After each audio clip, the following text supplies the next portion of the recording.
Hey everybody, Home Slice Henry here, back with some more Ultra League content for you guys. This is installment number 3 of what I am now calling Water Week. So every video this week is featuring a water type Pokemon or a water type team.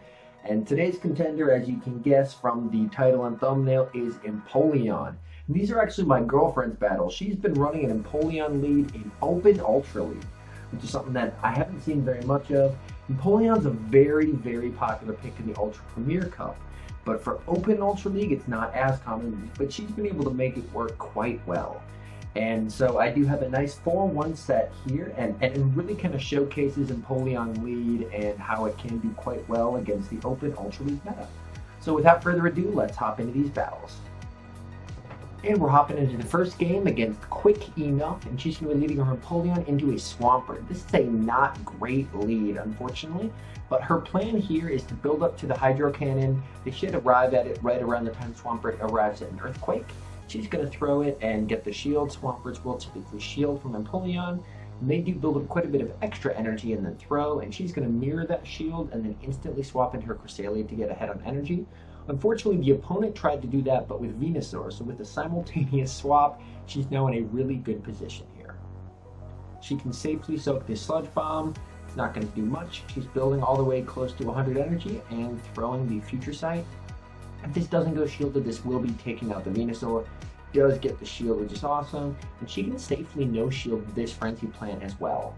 She can survive it, which is awesome, and here she's going to try and build up some extra, and unfortunately does CMP there and loses CMP. So we'll have to burn the shield, but still has switch advantage, which is nice because now her Empoleon will no longer be paired up against the Swampert.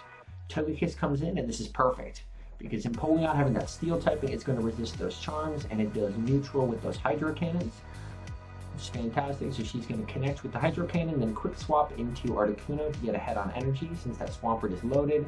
She's able to get 3 Ice Shards in, then they switch into the Swampert.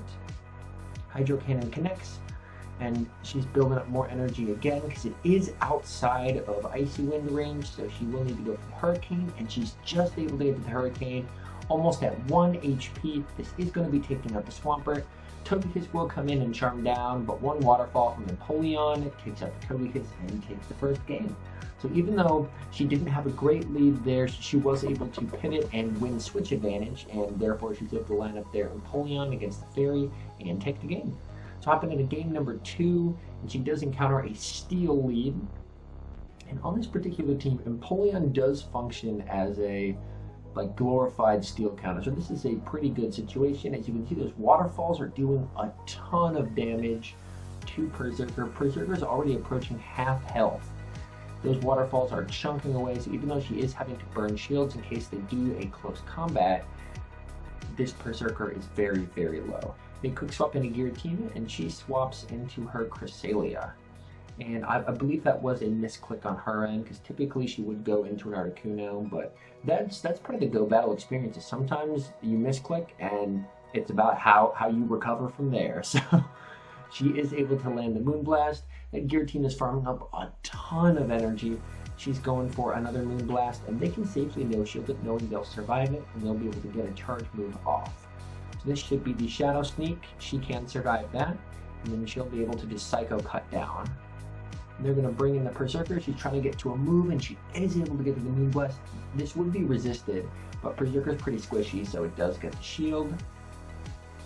And now she's going to be coming in with her Articuno just to soak damage because that Berserker is loaded. Yep, and they do go for the close combat, and they switch into a Swampert. She is able to get the Icy Wind, which is huge because this will debuff the Hydro Cannons since Swampert is quite spammy. Set off, and they're going for the first Hydro Cannon. And yeah, unfortunately they had 2 stacked back to back. As I mentioned, Swampert is incredibly spammy. This is going to be taking out the Articuno. Comes in with Empoleon, going for the Hydro Cannon here. Hydro Cannon does take out the Swampert. Needs to Waterfall down and is able to Waterfall down the Berserker. So is able to take the game, which is awesome. Game number 3 is against Lord 3003. Leading Empoleon into Obstagoon. This is a lost lead for sure. But since Obstagoon does have a good matchup against Cresselia as well, she is wanting to stay in and see what damage she can do. Cross Chop connects. She's going to go for Hydro Cannon. The Obstagoon can safely no-shield this since they are pretty tanky. Yep, and they're able to survive that, and then they'll just counter down. And she's waiting her time, deciding what to do, comes in with Articuno. Mainly just because Articuno will just be taking neutral damage from these Night Slashes, and it should hopefully be able to just Ice Shard down. It's going to no-shield this again because she does want to preserve the shield for the back end, and is able to Ice Shard down. We'll see what comes in. And a Lowland Sand Slash. Oh, this is not good. So she does debuff it really quickly and then hops into her Cresselia. Unfortunately, a Lowland Sand Slash is incredibly spicy. If she had a fighter on her team, that would be awesome, but she unfortunately just doesn't. So this is going to be a tall order to overcome. She is going for the Future Sight just to try and do some damage. It is resisted though. Unfortunately, both charge moves are going to be resisted. And this Sand Slash is just throwing a ton of Ice Punches. They are debuffed, so she can pretty safely no-shield. Going for a Future Sight here. Unfortunately, does get the shield. And this Sand Slash is putting in work. My goodness. She's going to no-shield the Ice Punch again. So holding on to those shields. Going for a Moon Blast on the Sand Slash. Unfortunately, that doesn't quite kill, and they are able to get to another charge move, and she's going to shield and quick swap into Articuno to get ahead on energy. And what do they have in the back but a Cresselia, and this is going to be a good game. Unfortunately, a Cresselia is not something that a very low Articuno and a very low Cresselia can handle. They actually go for the Grass Knot there. Interesting. So they were just going for the bait. She is able to get off the Hurricane, and that does connect, but they still have a shield. So even though they did throw, which is awesome, they still have a shield. So they're going to be able to comfortably take this match. She's able to get in. Timer's coming up. She does get to the Moon Blast, but they do still have that shield, and they're able to get to a charge move, and this is going to be enough to secure their victory. So a good game there. Ended up being a timeout loss, but hey, you know what? Still ended up working out pretty well. Just the opponent had some really good spice. A Lowland Sand Slash, who knew? Hopping into game number 4, Articuno lead. This is a phenomenal lead for Empoleon. Empoleon is going to be resisting all of those ice moves, and even if they do have something like Hurricane that's resisted as well, they actually shield. Perfect. Articuno really shouldn't be shielding in this matchup. It can do no damage. Giratina, and she counter swaps into her own Articuno. And this is a really great matchup. Most Giratinas don't carry Ancient Power anymore, so she can pretty safely no shield and just spam them with Icy Winds. It's doing a ton of damage, and now, since it's debuffed, she can especially no shield it because it does even less. They go for a Dragon Claw bait. She can no shield this. It looks like that she may be attempting to farm down here. We'll see. Yep, she is able to farm down, which is fantastic. Cresselia comes in. She's going for the Icy Wind just to debuff it. And then she's building up to the Hurricane, goes for the Hurricane.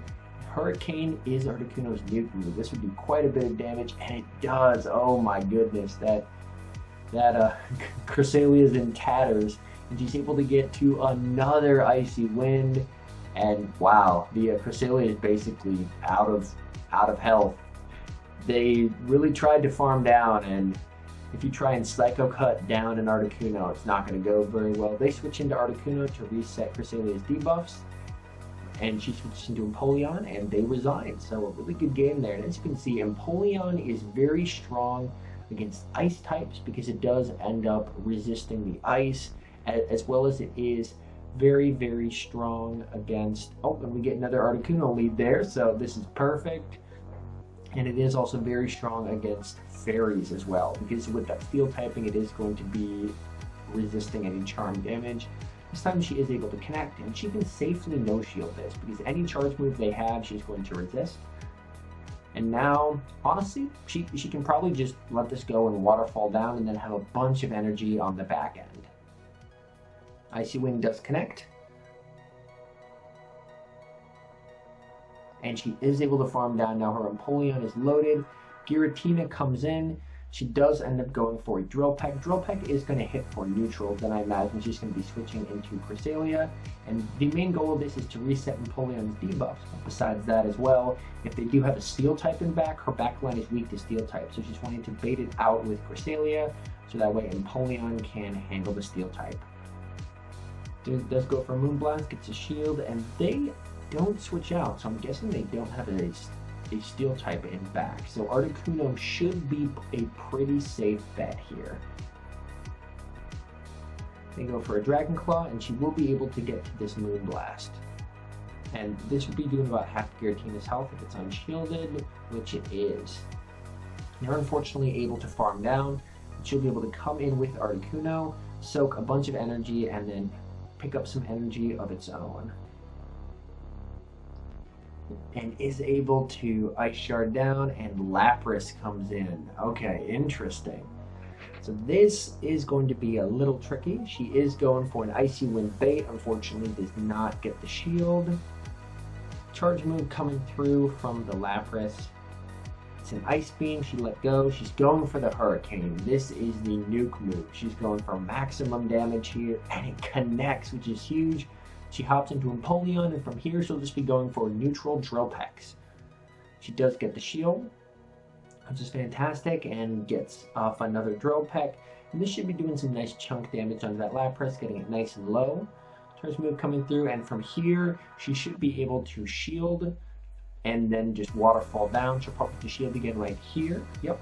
And then she'll just be able to waterfall down and take the win. And so she ended up going 4-1 in this set. And as you can see, Empoleon does have quite a bit of play. It has a very versatile moveset. So a lot of things that deal super effective damage to it, whether it's grass types, dealing neutral, or fighting types doing super effective, it has Drill Peck, so it really can fight back. Or if you prefer a spicier coverage move, it does also have Blizzard, which can close to one-shot those Giratinas. Anyways, yeah, so that's Empoleon. It has quite a bit more play in the Open Ultra League than I was expecting, and I think it's a really nice budget choice for people who are wanting to build a squad free of legendaries. Anyways, thank you guys so much for watching. As always, I really do appreciate it. If you're new and you're enjoying the content, definitely consider subscribing. It's free and it helps out the channel. And I'll see you guys tomorrow in the next video.